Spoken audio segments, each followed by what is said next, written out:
du quotidien La Vérité qui tirait le trafiquant chronique annoncé d'un pays en lambeaux. J'ai pensé à ce qui s'est passé il y a 2 semaines à Dakar. Amy, vous l'avez senti? Mais justement, c'est ça en fait. C'est quand on sent qu'il y a... vous savez, chaque fois je dis aux gens, le désordre, très souvent, n'est visible que quand c'est les gens qui le font. On oublie toujours très souvent le désordre institutionnel, le désordre qui est au niveau de l'État, le désordre qui est au niveau du pouvoir. C'est comme la violence d'ailleurs. On oublie très souvent la violence de l'État, la violence des institutions, et on ne voit la violence que quand elle est manifestée par des individualités ou par des groupes ou par des groupuscules. Or, effectivement, Recep commençait à maintenant toucher du doigt la réalité des turpitudes, la réalité de quelque chose qui est très profondément dans la société et qui est en train de gangréner la société et qui forcément lui va l'emporter à la fin. Et c'est ça. Et c'est pour ça que lui qui n'avait jamais eu peur de sa vie, tout d'un coup il sent cette peur le gagner parce qu'il se dit, ah, là je suis allé un peu trop loin. Mais il a très bien fait d'aller aussi très loin. Parce que s'il n'y a pas des gens comme lui qui se sacrifient pour les autres, jamais il y aura d'avenir radieux. Parce que chacun de nous aura peur d'y laisser justement un peu de soi-même. Voilà, c'est aussi le rôle de l'écrivain, de poète qui vous êtes, de donner votre appréciation sur la vie politique. Absolument. Moi, je ne peux pas imaginer l'écriture sans dire ma liberté. Et ma liberté, c'est dire aussi. L'écrivain ne dit pas seulement le social, le sociétal. Il dit, l'écrivain, son rôle, c'est d'abord de dire les mots. C'est d'abord de dire les mots, de dire la magie de l'image, la magie des signes et des symboles. J'avais un professeur en tête qui disait en France qu'il ne faut jamais oublier que l'anagramme du mot image, c'est magie.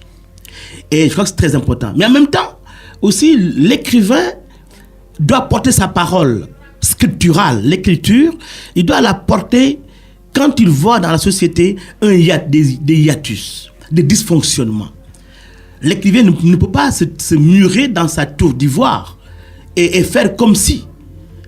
Quand on est au cœur de la société, on ne peut pas ne pas écrire aussi en touchant le cœur de la société. Voilà, on est lié un peu par les contraintes du temps. Oui. Un dernier mot, Ndongo Mbaye, surtout sur la situation politique au Sénégal. Comment voyez-vous l'avenir?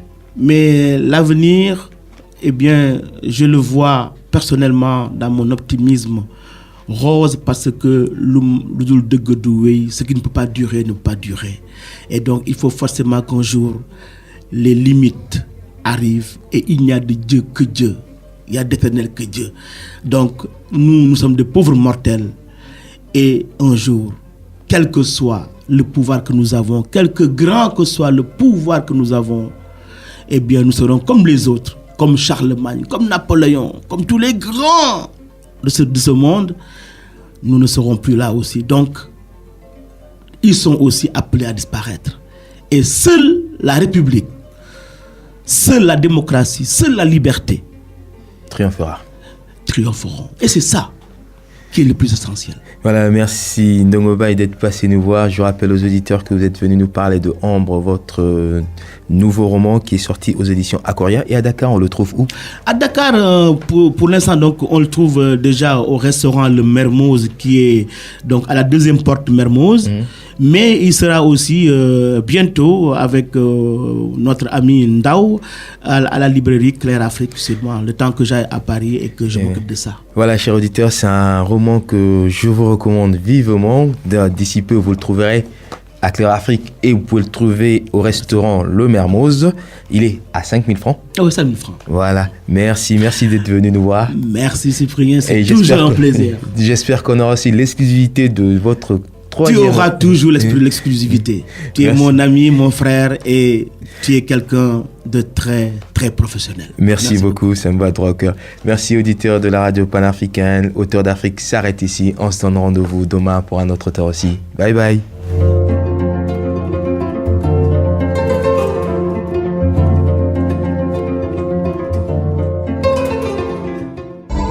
Convergence FM, Convergence FM, la radio panafricaine.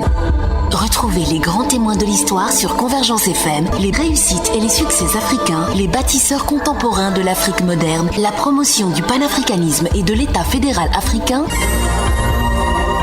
Convergence FM. Convergence FM, la radio panafricaine.